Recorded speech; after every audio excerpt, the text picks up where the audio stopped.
بسم اللہ الرحمن الرحیم۔ گمنام ایرو کے معزز ناظرین، السلام علیکم۔ آئیے چلتے ہیں کہانی کی طرف۔ افغانستان میں یہ چھوٹا سا نقصان بڑا نمونہ پیش کیا ہے۔ اب اگر میرے بیٹے کے جسم پر ایک خراش بھی آئے گی یا اسے اب نارمل بنایا جائے گا تو تمہاری آرمی ہیڈ کوارٹر میں ایسی تباہی آئے گی کہ ایک افسر اور ایک سپاہی بھی زندہ نہیں ملے گا۔ اور یہ تو میں جانتا ہوں کہ تم لوگوں نے ایٹم بم کہاں سٹور کیے ہیں۔ اس کے آگے اور کچھ نہیں بولوں گا، صرف 24 گھنٹے تک اپنے بیٹے کی واپسی کا انتظار کروں گا۔ اپنے اعمال درست کرنے کے لیے 24 گھنٹے بہت ہوتے ہیں۔ اس نے یہ کہہ کر دماغی رابطہ ختم کر دیا۔ تمام امریکی اکابرین اپنے اپنے فون کے اسپیکر کے سامنے گمسم بیٹھے ہوئے تھے۔ جب وہ لوگ مہیش کو جزیرے میں لے گئے تھے تو میں نہیں چاہتا تھا کہ مزید ٹیلی پیتھی جاننے والے پیدا ہوں۔ انہیں اس سلسلے میں ناکام بنانے کے لیے میں مہیش کے دماغ میں آیا اور اس کے چور خیالات پڑے تو اس وقت مسکرا کر رہ گیا اور یہ تسلیم کیا کہ اب مہاراج کو بھی چالیں چلنے کا تجربہ ہو رہا ہے۔ وہ اپنے اکلوتے بیٹے کے لیے کوئی بھی خطرہ مول لینا نہیں چاہتا تھا، اس لیے ایک نوجوان پر ترمیمی عمل کر کے اسے مہیش بنایا تھا اور اس کے دماغ کو اس طرح لاک کیا تھا کہ الپا بھی اس کے اندر نہیں جا سکتی تھی۔ یہ راز امریکی اکابرین بھی اب تک نہیں سمجھ پا رہے تھے کہ ان کے پاس امریکہ میں ڈمی مہیش پہنچا ہوا ہے اور اصلی مہیش ہندوستان میں اپنے باپ کے پاس محفوظ ہے۔ ایسی کامیاب چال چلنے کے باوجود مہاراج یہی ظاہر کر رہا تھا کہ امریکی اکابرین نے اس کے اپنے مہیش کو یرغمال بنا کر رکھا ہے اور ایسا کر کے وہ آئندہ بھی بڑے بڑے نقصانات اور صدمات برداشت کرنے والے ہیں۔ اس نے الپا کے دماغ پر دستک دی اور کہا، میں ہوں مہاراج۔ وہ بولی، ٹھیک ہے، ابھی آ رہی ہوں۔ اس نے سانس روک لی۔ مہاراج چلا گیا۔ وہ کبھی کسی کو اپنے دماغ میں ٹھہرنے نہیں دیتی تھی۔ اس نے مہاراج کے پاس آ کر کہا، لوگ اپنی کامیابی کے قصیدے پڑھنے آتے ہیں، کیا تم اپنی ناکامی کا مرثیہ سنانے آئے تھے؟ میں جانتا ہوں تم نے مختلف ذرائع سے معلوم کیا ہوگا کہ وہ ٹرانسفارمر مشین ہمیشہ کی طرح ناکارہ رہی۔ میرے بیٹے کو ٹیلی پیتھی کا علم حاصل نہ ہو سکا۔ مجھے تم سے ہمدردی ہے۔ اب ایک نیک مشورہ دے رہی ہوں، اپنے بیٹے کو فوراً اپنے پاس بلا لو۔ تمہارا نیک مشورہ کام نہیں آئے گا۔ تم نے درست پیش گوئی کی تھی کہ وہ میرے بیٹے کو قیدی بنا لیں گے اور یہی ہو رہا ہے۔ وہ کہہ لگانے لگی، پھنس گئے مہاراج، آخر پھنس گئے۔ میں نے یہ بھی درست کہا تھا کہ پہلے تمہیں نادان سمجھتی تھی مگر تم بڑے بیوقوف ہو۔ مجھے گدھا بھی کہہ سکتی ہو۔ میں بہت ٹوٹ کر تمہارے پاس آیا ہوں۔ ہائے، آخر تمہیں میری ضرورت پڑ ہی گئی۔ کیا امیدیں لے کر میرے پاس آئے ہو؟ اتنی بڑی دنیا میں ایک ہی امید کا دیا ہے، میرا بیٹا مہیش۔ میں اسے ہر قیمت پر حاصل کرنا چاہتا ہوں۔ تم مجھ سے زیادہ ذہین اور چالاک ہو۔ بھگوان کے لیے میری آئندہ نسل کو مٹنے سے بچا لو۔ یعنی تم چاہتے ہو میں تمہارے بیٹے کو ان کی قید سے نجات دلاؤں، جبکہ یہ بات ناممکن سی ہے۔ جہاں مہیش کو رکھا گیا ہوگا وہاں اندر اور باہر الیکٹرانک آلات کے ذریعے نگرانی ہو رہی ہوگی۔ جتنے مسلح گارڈز ہوں گے وہ سب یوگا کے ماہر ہوں گے اور اس رہائشی چار دیواری کے باہر شام سے صبح تک تربیت یافتہ خونخوار کتے ٹہلتے رہیں گے۔ تمہارے بیٹے تک پہنچنا ناممکن ہوگا۔ یہ تو میں بھی جانتا ہوں۔ ہماری توقع سے بھی زیادہ سخت نگرانی میں مہیش کو رکھا جائے گا۔ وہاں انسان نہیں جا سکے گا لیکن اس کا ذہن تو جا سکتا ہے۔ بھائی، پارس کے ساتھ رہ چکی ہو، کوئی مکاری دکھاؤ تو میں ہمیشہ کے لیے تم سے اتحاد کر لوں گا۔ وہ ہنستے ہوئے بولی، مجھے تمہارے اتحاد کی ضرورت نہیں ہے۔ تمہارے بیٹے کو امریکی قید سے نکال کر اسرائیل لے آؤں گی تو بیٹے کی خاطر خود ہی میرے احکامات کی تعمیل کرتے رہو گے۔ تم کہو گے کہ میں 2-4 دنوں میں کس طرح مہیش کو وہاں سے لا کر قیدی بنا لوں گی۔ یہ کہہ کر اس نے سانس روک لی۔ مہاراج اپنی جگہ دماغی طور پر حاضر ہو کر مسکرانے لگا۔ دل میں کہنے لگا، کچھ دنوں تک فرہاد کی وفاداری کرنے سے یہ فائدہ ہوا کہ اب میں بھی دوہری چالیں چلنے لگا ہوں۔ اگر الپا کسی طرح مکاری سے ڈمی مہیش کو امریکہ سے اسرائیل لے آئے گی تو دونوں ملک اس ڈمی کے لیے آپس میں دشمنوں کی طرح لڑتے رہیں گے۔ اس نے اعلی کار کے ذریعے امریکی اکابرین کے اعلی افسر سے کہا، تم لوگوں نے میرے بیٹے کو قیدی بنایا ہے۔ اس غصے میں تم لوگوں کو بہت بڑا نقصان کیا ہے، لیکن اب میں ٹھنڈے دماغ سے سوچ رہا ہوں کہ ہندوستان میں بھی میرے کئی دشمن میرے بیٹے کو نقصان پہنچانے جانے کی طاق میں رہتے ہیں، بہتر ہے کہ مہیش یہاں رہے، تم لوگوں کی نگرانی میں رہے لیکن قیدی بن کر نہ رہے۔ عیش و آرام سے رکھو گے تو میں اپنا یہ چیلنج واپس لیتا ہوں کہ میں تم لوگوں کو کسی طرح کا بھی نقصان نہیں پہنچاؤں گا۔ جب ہوش مندانہ انداز میں کوئی کام کرنے کے لیے کہو گے تو اسے ضرور کروں گا۔ اعلیٰ افسر نے خوش ہو کر کہا، مہاراج آپ نے بڑی دانش مندی کی بات کی ہے، آپ دن رات مہیش کے دماغ میں جا کر معلوم کرتے رہیں گے کہ وہ یہاں ایک شہزادے کی طرح زندگی گزارتا رہے گا۔ مہاراج اور امریکی اکابرین کے درمیان پھر مذاکرات ہوئے، مگر ان کی دشمنی دوستی میں بدل گئی۔ مہاراج اپنے منصوبے میں کامیاب ہو رہا تھا۔ آئندہ الپا سے امریکی اکابرین کی دشمنی کی راہیں ہموار ہو چکی تھیں۔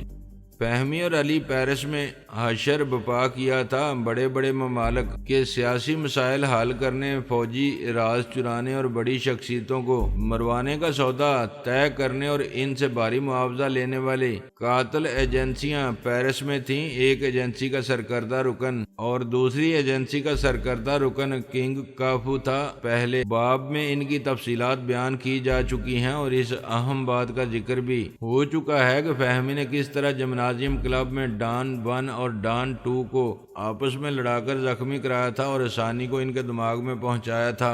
پھر ثانی نے کنگ کافو اور اس کے دستے راست ہرمول بیکر کو بھی گولی مار کر زخمی کیا تھا۔ ایک طرف دو خفیہ اور خطرناک ایجنسیاں تھیں اور دوسری طرف ان کے مقابلے پر فہمی اور علی تھے۔ ثانی اپنا کام کر کے چلی گئی تھی۔ علی نے دونوں ڈان بھائیوں کے لیے موت کا ایسا سامان کیا تھا کہ انہیں اپنی موت کا یقین ہو گیا تھا۔ امریکہ اور اسکاٹ لینڈ یارڈ کے سراغر ساں اور کرائے کے کئی قاتل علی تک نہیں پہنچ پا رہے تھے اور علی نے ڈان 1 کی موت کا وقت مقرر کر دیا تھا کہ وہ صبح 5 بجے قتل کر دیا جائے گا۔ اس سے پہلے خفیہ ایجنسی کے سربراہ رابرٹو اور اس کی محبوبہ مورینا کو قتل کیا گیا تھا۔ دوسری ایجنسی کا سربراہ کنگ کافو چاہتا تھا کہ رابرٹو کی طرح دونوں ڈان بھائی بھی ہلاک کر دیے جائیں گے تو امریکہ اور دوسرے بڑے ممالک کنگ کافو کی ایجنسی کے محتاج ہو کر انہیں جرائم کے بڑے بڑے ٹھیکے دیں گے۔ جب علی کو معلوم ہوا کنگ کافو نے رابرٹو کو قتل کیا ہے تو اس نے اپنا منصوبہ بدل دیا۔ ڈان 1 اور ڈان 2 سے کہا، تم لوگوں نے کرائے کے قاتلوں کے ذریعے میرے پاپا کو قتل کرایا تھا، میں اس قتل کا بدلہ تم سے لوں گا۔ تمہارا سربراہ رابرٹو بھی میرا شکاری تھا، لیکن کنگ کافو نے اسے قتل کر کے میرے شکار کو چھین کر اپنی موت کو دعوت دی ہے، لہٰذا اب میں ڈان 1 کو صبح 5 بجے قتل نہیں کروں گا۔ تم دونوں ڈان بھائیوں کو اس وقت تک زندہ رہنے دوں گا جب تک کنگ کافو اور اس کی خفیہ ایجنسی کو نیست و نابود نہیں کروں گا۔ جاؤ ابھی کچھ دن اور جی لو۔ دونوں ڈان بھائیوں کو اطمینان ہوا کہ ابھی وہ 2-4 روز علی کے انتقام سے محفوظ رہیں گے، لیکن انہیں کنگ کافو اور اس کے دستے راست ہرمول بیکر سے خطرہ تھا۔ ان کے کئی کرائے کے قاتل دونوں کو قتل کرنے کے لیے انہیں کئی طرف سے گھیرنے کی کوشش میں تھے۔ ایسے ہی وقت ثانی نے ایک کرائے کے قاتل کے دماغ میں رہ کر اسے ہرمول بیکر کے پاس پہنچا کر زخمی کر دیا۔ ہرمول نے اس کرائے کے قاتل کو گولی مار دی۔ اس وقت تک ثانی زخمی ہرمول کے اندر جگہ بنا چکی تھی۔ اس نے ہرمول کے ذریعے کنگ کافو کو بھی گولی مار کر زخمی کر دیا۔ اس طرح دونوں خفیہ اور خطرناک ایجنسیوں کے اہم افراد یا تو ہلاک کر دیے گئے یا پھر انہیں زخمی کر دیا گیا۔ اس طرح ثانی جب چاہتی ان کے دماغوں میں پہنچ جاتی، انہیں یہ معلوم ہی نہ ہو سکا کہ ثانی نے ان اہم زخمی افراد پر ترمیمی عمل کیا ہے اور اب زخم بھر جانے کے بعد بھی وہ ثانی کی سوچ کی لہروں کو محسوس نہیں کر سکیں گے۔ امریکی اکابرین کو تشویش تھی کہ فرحاد علی تیمور کی ہلاکت کے بعد اس کے دونوں بیٹے ایسا خطرناک سیلاب بن گئے ہیں جن کے آگے کوئی بند نہیں باندھ سکے گا۔ ان کی معلومات کے مطابق علی نے اپنے باپ کے قاتل کارمل کو ہلاک کیا تھا اور تمام بڑے ممالک مل کر بھی کارمل کو ہلاکت سے نہیں بچا سکے تھے۔ اس کے بعد پارس نے وہاں پہنچ کر پوشی بان جیسے خطرناک فائٹر کو مار کر ہیلی کاپٹر کی بلندی سے نیچے سرحدی چوکی میں پھینک دیا تھا اور اب کرگان سے کئی 100 کلومیٹر دور ایک ویرانے میں پہنچا ہوا تھا۔ یہ سب کچھ وہ لوگ اپنے طور پر سوچ رہے تھے جبکہ پارس اور ثانی ہندوستان میں تھے اور پورس کے پیچھے پڑے ہوئے تھے۔ کرگان سے کئی 100 کلومیٹر دور میں ہیلی کاپٹر لے کر گیا تھا۔ میں نے پوشیبان کو ہلاک کیا تھا، چونکہ میں مردہ سمجھا جا رہا تھا، اس لیے دشمنوں کا خیال تھا کہ میرے بیٹے انتقامی کارروائی کر رہے ہیں۔ فہمی اور علی کی حد تک دشمنوں کا یہ خیال درست تھا۔ امریکی اکابرین کو یہ ثبوت مل چکا تھا کہ علی اپنے باپ کا انتقام لے رہا ہے۔ پہلے وہ رابرٹو اور اس کی خفیہ ایجنسی کے تمام اہم افراد کو ہلاک کرنے والا تھا۔ اب اس نے دونوں ڈان بھائیوں کو 2-4 روز تک جینے کا موقع دیا تھا اور کنگ کافو کی خفیہ ایجنسی کے پیچھے پڑ گیا تھا۔ کنگ کافو نے امریکی فوج کے اعلیٰ افسر سے ہاٹ لائن پر رابطہ کر کے بتایا تھا کہ وہ اور اس کا خاص ماتحت ہرمول بیکر زخمی ہو گئے ہیں۔ اگرچہ زخم گہرا نہیں ہے، لیکن اب وہ صحت مند ہونے تک دونوں ڈان بھائیوں کو مقابلے پر نہیں رہے گا۔ اعلیٰ افسر نے کہا، تم سے پہلے ڈان 2 سے رابطہ ہو چکا ہے۔ اس نے بتایا ہے کہ علی نے دونوں بھائیوں کو چند روز تک جینے کی مہلت اس لیے دی ہے کہ پہلے وہ تمہیں اور تمہاری ایجنسی کو خاک میں ملانا چاہتا ہے۔ یہ جو تم زخمی پڑے ہو تو یہ زخم دونوں ڈان کے کرائے کے قاتلوں نے نہیں دیے ہیں، یہ علی کا تحفہ ہے۔ کیا واقعی ڈان نے ہمارے آدمی کو خرید کر ہم پر حملہ نہیں کرایا ہے؟ نہیں، تم دونوں زخمی ہو، مگر اتنے اطمینان سے بستر پر نہ پڑے رہو۔ جب علی نے تم دونوں پر حملے کرائے ہیں تو یقیناً تمہاری خفیہ رہائش گاہ دیکھ چکا ہوگا، وہ کسی وقت بھی وہاں پہنچ سکتا ہے۔ سر، آپ ہم پر مہربان ہیں، ہمیں اپنے بچاؤ کی تدبیر بتا رہے ہیں۔ کیا ہماری اس غلطی کو معاف کر چکے ہیں کہ ہم نے رابرٹو کو قتل کیا ہے؟ تم تمام خفیہ ایجنسیوں والے ایک دوسرے کے جانی دشمن ہوتے ہو، ہمیں اس سے کیا مطلب کہ کون کسے قتل کر رہا ہے؟ ہم صرف یہ چاہتے ہیں کہ خفیہ ایجنسیوں کی صورت میں ہمارا کام کرنے والے ایجنٹس زندہ رہیں۔ جس طرح ہم تمہیں زندہ دیکھنا چاہتے ہیں، اسی طرح ہم تمہارے جانی دشمن دونوں ڈان بھائیوں کی بھی حفاظت کر رہے ہیں۔ رابطہ ختم ہونے پر کنگ کافو نے اپنے دستے راست کو دیکھ کر کہا کہ انہیں ڈان کے کرائے کے قاتل نے نہیں، علی کے ذریعے کسی قاتل نے زخمی کیا ہے۔ اس کا مطلب ہے علی ان کی اس رہائش گاہ کو جانتا ہے اور وہ کسی وقت بھی یہاں پہنچ سکتا ہے۔ اس کے دستے راست نے کہا، میں بڑی دیر سے سوچ رہا ہوں کہ ہم زخمی کس انداز میں ہوئے۔ ہمارے ہی ایک ماتحت نے آ کر پہلے مجھ پر گولی چلائی، میں نے جواباً اسے گولی مار دی اور بعد میں تم دروازے پر آئے اور میں نے بے اختیار تم پر فائر کیا اور تمہیں زخمی کر دیا۔ تم نے مجھ سے پوچھا کہ میں نے ایسا کیوں کیا۔ اس وقت میں جواب نہیں دے سکا۔ اب یہ سمجھتا ہوں کہ میرے دماغ پر کوئی حاوی تھا، کسی نے ٹیلی پیتھی کے ذریعے مجھے تم پر گولی چلانے پر مجبور کیا تھا۔ جو ہونا تھا وہ ہو گیا۔ اب یہ سوال پیدا ہوتا ہے کہ ہمیں صرف زخمی کیوں کیا ہے؟ وہ اپنے اعلی کار کے ذریعے ٹیلی پیتھی کے ذریعے ہمیں ہلاک بھی کر سکتا تھا۔ وہ دونوں سر جھکا کر سوچنے لگے۔ پھر کنگ کافو نے کہا، ایک بار علی نے مجھ سے فون پر کہا تھا کہ علی نے ان دونوں ڈان بھائیوں کو کچھ روز تک جینے کی مہلت دی ہے۔ جب علی ہمیں اور ہماری ایجنسی کو تباہ کر دے گا تو پھر ان دونوں ڈان بھائیوں کو بھی زندہ نہیں چھوڑے گا۔ اب سوچو کہ علی ایسا کیوں کر رہا ہے، ان بھائیوں کو زندگی کی مہلت دے رہا ہے اور ہمیں جان سے نہیں مار رہا ہے، اس طرح ہمیں زخمی کر کے چھوڑ دیا ہے۔ فون کی گھنٹی بجنے لگی۔ ہرمول بیکر نے ریسیور اٹھا کر کہا، ہیلو، میں ہوں، صرف زخم دینے والا۔ تم دونوں کے زخموں پر مرہم پٹی ہو چکی ہے، تم چل پھر سکتے ہو، کسی بھی ذریعے سے ملک کے ایک سرے سے دوسرے سرے تک اپنی جان بچانے جا سکتے ہو، لیکن یہاں آرام سے اپنی موت کا انتظار کر رہے ہو۔ ہرمول نے کہا، میں سمجھ گیا، تم علی تیمور ہو۔ جب آخری وقت آتا ہے تو دوسرے کی آواز بھی پہچان میں نہیں آتی۔ میں ڈان بول رہا ہوں۔ مجھے علی نے فون پر بتایا تھا کہ تمہیں اور تمہارے باس کنگ کافو کو زخمی کر دیا گیا ہے۔ وہ کچھ گھنٹے بعد مجھے بتائے گا کہ تم دونوں کس علاقے کس محلے میں ہو۔ یہ معلوم ہوتے ہی ہم دونوں بھائی موت بن کر تمہارے سر پر پہنچیں گے۔ ہرمول بیکر نے گرج کر کہا، میں ہرمول بیکر بیکر ہوں، کبھی نہ ٹلنے والا موت کا فرشتہ کہتے ہیں، اور تم مجھے چیلنج کر رہے ہو۔ اگر میں زخمی نہ ہوتا تو یہاں ضرور تمہارا انتظار کرتا، لیکن اب احتیاطی تدابیر کے ساتھ تم دونوں بھائیوں کو موت کے گھاٹ اتاروں گا۔ اس نے ریسیور رکھ کر کنگ کافو کا فون والی باتیں بتائیں۔ کنگ کافو نے کہا، علی ان دونوں بھائیوں کو ہمارا یہ ٹھکانہ بتائے گا، جبکہ وہ خود ہمارے بے بسی سے فائدہ اٹھا سکتا ہے۔ جب زخمی کیا ہے تو ہلاک بھی کر سکتا تھا، لیکن وہ ہم دونوں ایجنسیوں کے افراد کو ایک دوسرے سے لڑا کر پہلے کسی کے ختم ہونے کا تماشا دیکھے گا، پھر جس ایجنسی کے افراد زندہ رہ جائیں گے ان سے وہ خود نمٹنے آئے گا۔ ہرمول نے کنگ کافو سے کہا، باس یہاں سے اٹھیں، ان دونوں ڈان بھائیوں کو جہنم میں پہنچا کر علی سے ٹکرانا پڑے گا، تو تمہارا یہ ہرمول بیکر اس پر بھی بھاری پڑے گا۔ کنگ کافو نے اٹھتے ہوئے کہا، چلو کیا میں ان سے کم ہوں؟ میں نے ایک زخم کھایا ہے، انہیں 1000 زخم دوں گا۔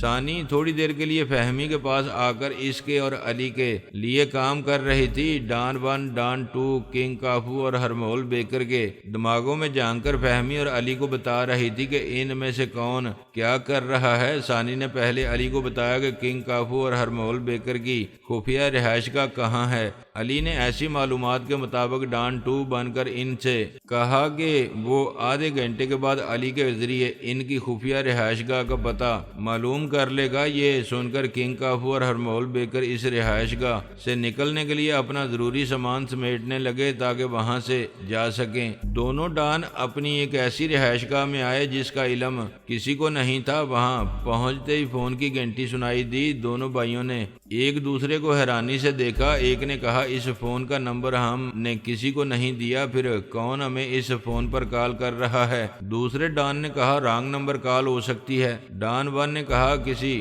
عاشق کی کال ہوئی تو محبوبہ کے انتظار میں یہ گھنٹی بجتی ہی رہے گی، بہتر ہے عاشق کو رانگ لائن پر سے ہٹا دیا جائے۔ اس نے فون اٹھا کر کہا، آپ کوئی بھی ہوں، آپ نے غلط نمبر ڈائل کیا ہے۔ تم نے میرا نام پوچھے بغیر کیسے کہہ دیا کہ میں غلط کال کر رہا ہوں؟ علی آواز بدل کر بول رہا تھا۔ ڈان 1 نے کہا، تمہاری آواز میں پہچان رہا ہوں، کیا تم ہرمول بیکر ہو؟ پھر مان لو کہ میں نے غلط نمبر ڈائل نہیں کیا ہے۔ ڈان 1 نے اسپیکر آن کر دیا تاکہ ڈان 2 دوسری طرف کی آواز سن سکے۔ پھر وہ گرج کر بولا، ہرمول تمہیں یہ فون نمبر کیسے معلوم ہوا؟ مجھے تو یہ بھی معلوم ہے کہ تم دونوں بھائی کہاں کہاں بھاگتے رہے اور ہمارے کرائے کے قاتل تم دونوں کو کس طرح دوڑاتے رہے۔ آخر تم دونوں یہاں لا ویلا اپارٹمنٹ میں چھپنے آ گئے ہو۔ کیا تم اس اپارٹمنٹ کے بارے میں بھی جانتے ہو؟ کیسے جانتے ہو؟ بالکل اسی طرح جانتا ہوں جیسے موت اپنا شکار کا پتہ جانتی ہے۔ باتیں نہ بناؤ، سچ بتاؤ، ہمارا یہ پتہ کیسے جانتے ہو؟ اتنے بے قرار کیوں ہو؟ میں اپنے چند خاص درندوں کے ساتھ آ رہا ہوں، وہاں پہنچ کر تمہارے سوالوں کا جواب دوں گا۔ ڈان 1 نے ریسیور کو کریڈل پر پٹک دیا۔ ڈان 2 نے امریکی سیکیورٹی انچارج سے رابطہ کر کے پوچھا، یہ کیا ہو رہا ہے؟ امریکہ بہادر یقین دلا رہا ہے کہ سراغرزاں اور سیکیورٹی گارڈز سول ڈریس میں ہماری نگرانی کر رہے ہیں۔ کیا تم اور تمہارے گارڈز بتا سکتے ہیں کہ ابھی ہم کہاں ہیں؟ دوسری طرف سے کہا گیا، ابھی آدھے گھنٹے کے اندر 3 سیکیورٹی گارڈز کے فون آ چکے ہیں، وہ سب کہہ رہے ہیں کہ تم دونوں اچانک کہیں گم ہو گئے ہو، اپنا پتہ بتاؤ، ہمارے گارڈز ابھی وہاں پہنچ جائیں گے۔ مسٹر انچارج، بڑے شرم کی بات ہے، ہمارا دشمن ہرمول بیکر ہماری خفیہ رہائش گاہ کا پتہ معلوم کر چکا ہے۔ اس کے تعاقب کرنے والے ماتحتوں نے ہمیں یہاں دیکھ لیا ہے، لیکن ہماری حفاظت کرنے والوں نے ہمیں اپنی نظروں سے گم کر دیا ہے۔ لعنت ہے تم پر اور تمہاری امریکہ پر۔ جب سے فرحاد کو قتل کیا گیا ہے